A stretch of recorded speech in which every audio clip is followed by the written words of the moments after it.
Hey everybody, welcome to Cheap Jerokee, a play on words for Jeep Cherokee. A lot of guys get upset, or a lot of gals get upset when they see these old Jeep Cherokees getting hacked or cut up. The reality is this thing is pretty much a rust bucket at this point. So it wasn't well maintained. Hinges are falling off. Actually, when we first got it, we posted up a pic. The actual hinges for the door, when you went to open the door would fall straight out. Mirrors were hanging off. You can see the neglect up underneath of the hood.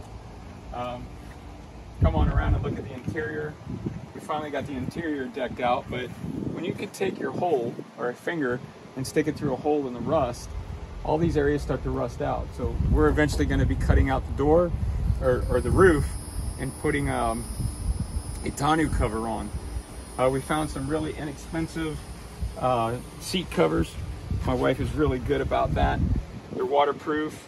They don't work really good when you're running down the street because they blow everywhere, but when you're sitting in them and you're wet or surfing, they work out great. We got our new EAG doors that we're going to be hanging as well. The tube doors, kind of give you an idea and concept of what this thing's going to be looking like. It's going to be looking trick. We got new tires coming. Here in Florida, we're in sand on a lot of trails, so we're not really going to be taking this thing out in deep mud anytime soon. So you can kind of see mixed match tires. You got baloney skins up here. You got cords sticking out over on this one. So these are road tires.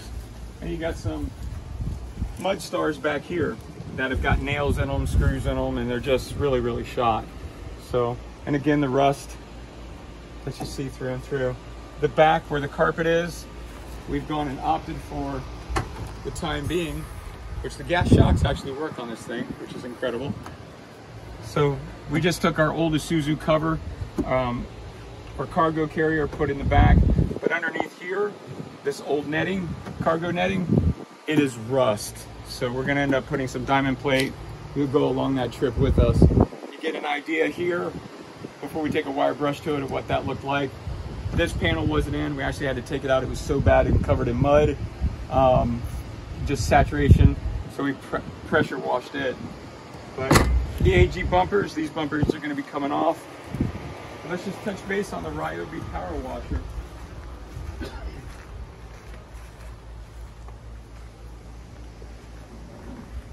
Guys, I'm going to tell you, my wife really likes this power washer. One, you're not sucking down gasoline all the time. And we've power washed homes for many, many years. She just did our StarCraft camper. If you look back behind you, our StarCraft camper there, she power washed it herself. Super simple. She was like, I love this thing. And here's the reason why. So it's not always gas burning, that you're wasting gas, but check it out.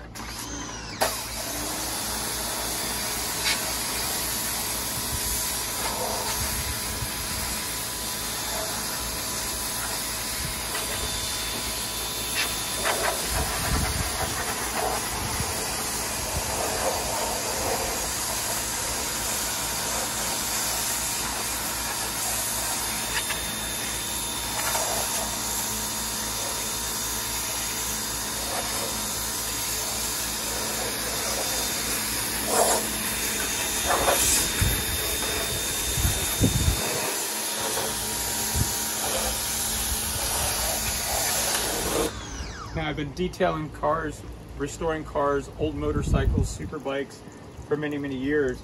And I got to tell you what I like about this thing already, and this is the first time I used it on a vehicle. When you get into your engine compartment, look at the pressure on this thing. 1,600 pounds. It's a little bit lighter than what you'll get at a car wash, but yet it's nowhere near as heavy duty as like a 2,500 power washer, gas power washer. And again, this is what the EAG doors were wrapped in. So I just took this stuff, it's a little 1/4-inch foam. You can see it puddles, so all the oil's not going in on our old electronics. So when I get done, I'll just pull this and let it wash off the top. So you don't want to, I mean, I know it's a 4x4, I know it's a Jeep, and everybody puts snorkels on and submersion and then go home and fix it. But stark reality is this is a $700 Jeep Cherokee that we're putting as little bit of money as we can and show you how to do it. So I'm gonna finish this up.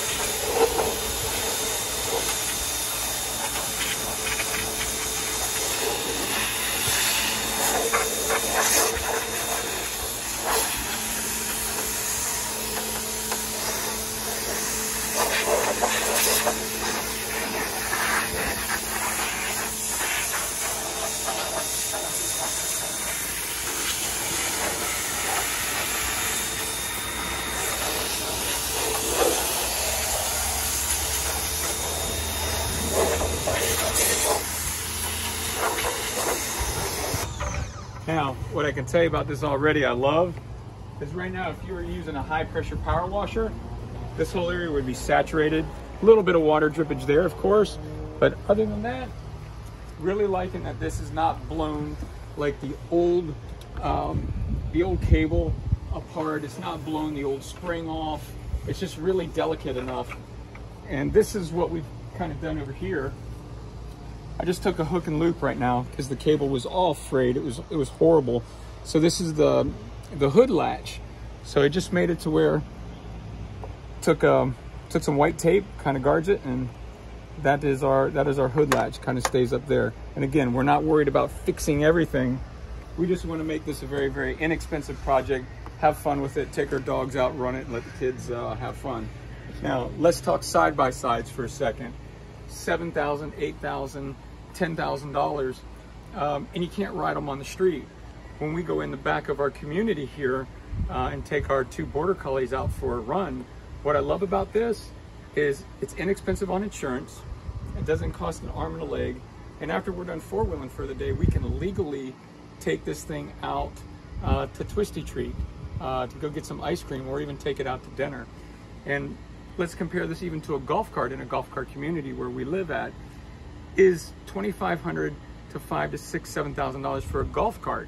And then you can't take it outside the golf cart community to go buy food or go out to dinner or go get ice cream. So I'm telling you, man, this is the way to go.